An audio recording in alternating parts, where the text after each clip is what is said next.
खुलुमबाय। मानगोनां दुलाराय बाथौ गौथुम लाइमोन आफादनि बानजायगिरि आरो बाथौ बिबुंसारनि फोसावगिरि। आंनि मुङा बनस्रि बसुमतारी। गामि महिलियापारा, सान्तिपुर, जिल्ला उदालगुरि, लासो, गेरुवा बाजार, बियाब, बर' बाजार। आं दिनै दुलाराय बाथौ गौथुम लाइमोन आफादनि दैदेननायाव अनलाइननि गेजेरजों बिबुंथि होनाय बादायलायनाय हाबाफारियाव बाहागो लानाय जादों।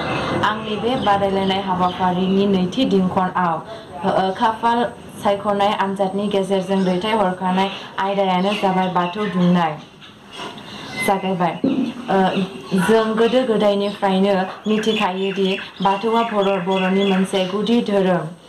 सिरिबा सिरि गोनां सिजौ बिफाङा बाथौ धोरोमनि मोनसे गुदि नेरसोन। गोदो गोदायनिफ्रायनो बे सिरिबा सिरि गोनां सिजौखौ मोनसे औवानि दुमथाय थामहिनबा बाथौ बुमिननि गेजेराव गायसननानै सिबिबोदों आरो फालिबोदों। 18 जरा खुन्थिया, गंबा मेरखामि आरो गंथाम सिरिनजों बे बाथौ बुमिनखौ हेबफुंनाय जायो। जों गिबियावनो बाथौ बुमिनखौ हेबफुंनो थाखाय जों गोथार जाग्रोनांगौ। बेनि उनाव जों जाय जायगायाव बाथौ बुमिनखौ थामहिनबा हेंग्रा बाथौ दुमनाय हाबाफारिखौ मावफुंगोन बै जायगाखौ जोङो साखोन सिखोनै बिनि गुवारखौ 75 सेन्टिमिटार आरो बिनि जौथायखौ 15 सेन्टिमिटार लानानै साफा खालामनानै लानांगौ। बेनि उनाव जों औवा गुबै थसे दाननांगौ।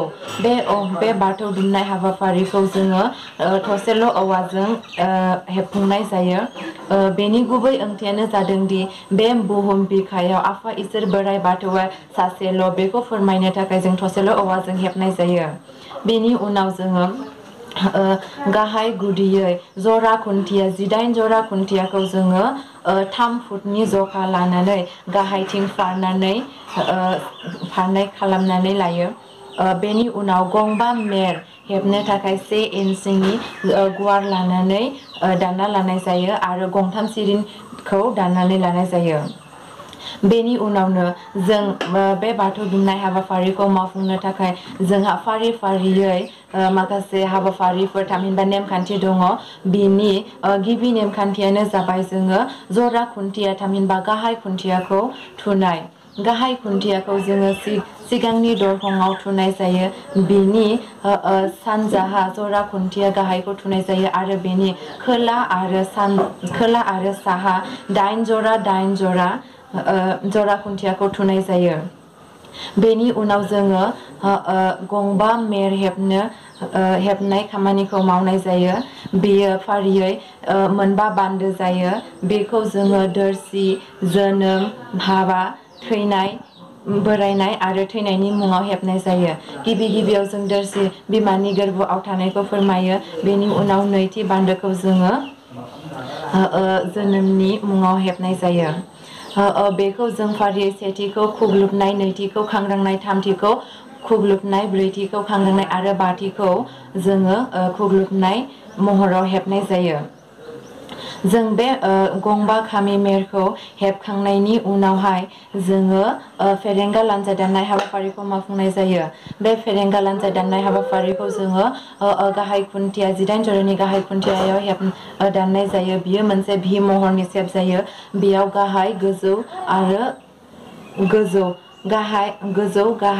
गोजौ बे मोनथाम बिन्दो थायो। बे बिन्दोखौ जोङो गाहायै मोनथिना रावाव बारि गंथाम बुंनाय जायो।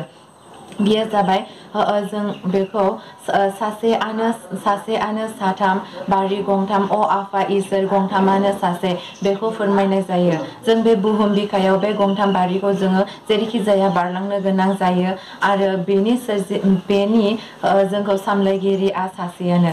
जों बेखौ फोरमायनो थाखाय बे बारि गंथामखौ लानाय जायो। बेनि उनावनो फैयो जोंहा दाथु बिखा हेबनाय। दाथु बिखाखौ जों सेथि, नैथि आरो थामथि बे मोनथाम बान्दोखौ लानानै हेबनाय जायो। गिबियावनो जों गिबि जराखौ गिबि सोरजिगिरि थामहिनबा मोनसेन्थि बोराइ मोनसेन्थि बुरैनि मुङाव मिजि गोजौ फारसे जिरनानै बेखौ गाहायथिं सेफायब्रबनानै गाहायथिं नैथि बिन्दोआव हेबनाय जायो। बेनि आगदा फारसे जों बेखौ सि बोराइ सि बुरैनि मुं लानानै गोजौथिं मिजि जिरनानै बेखौ नैथि बान्दोजों बारहोनानै सेथि बान्दो